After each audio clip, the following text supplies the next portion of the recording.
BFM TV, le Live Weekend. Philippe Godin.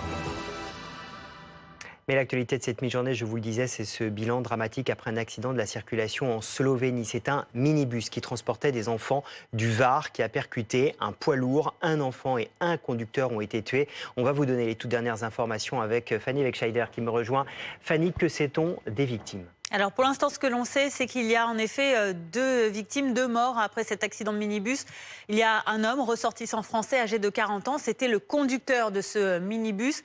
Autre personne décédée, cet enfant âgé de 12 ans seulement, qui était lui aussi ressortissant français et passager de ce minibus. Selon les médias locaux, il était assis à l'avant du minibus. Il y avait également 7 autres enfants présents dans ce véhicule. Ils ont été hospitalisés. Alors ils sont légèrement blessés seulement, mais très choqués, hospitalisés dans un établissement proche du lieu de l'accident.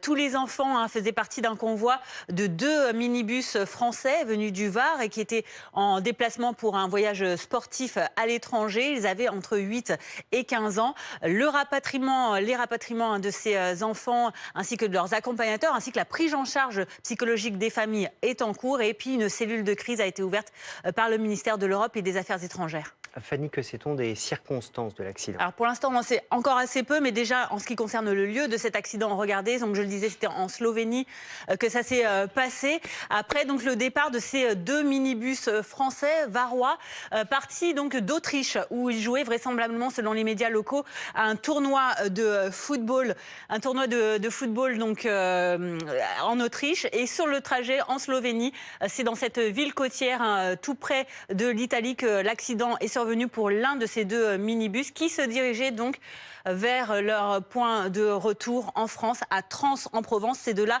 qu'ils étaient originaires. On en sait également un peu sur les circonstances de cet accident, à savoir qu'il est survenu donc vendredi matin vers 9h30 et que c'est donc l'un des minibus donc français qui, vous le voyez sur cette photo du média local télévisé, qui montre donc que ce véhicule est entré par l'arrière dans un camion immatriculé slovène alors qu'il était à l'arrêt sur cette route. Voilà pour l'instant les informations dont on dispose. Merci beaucoup Fanny, on fait évidemment le point avec vous régulièrement et on va aller à Trans en Provence dans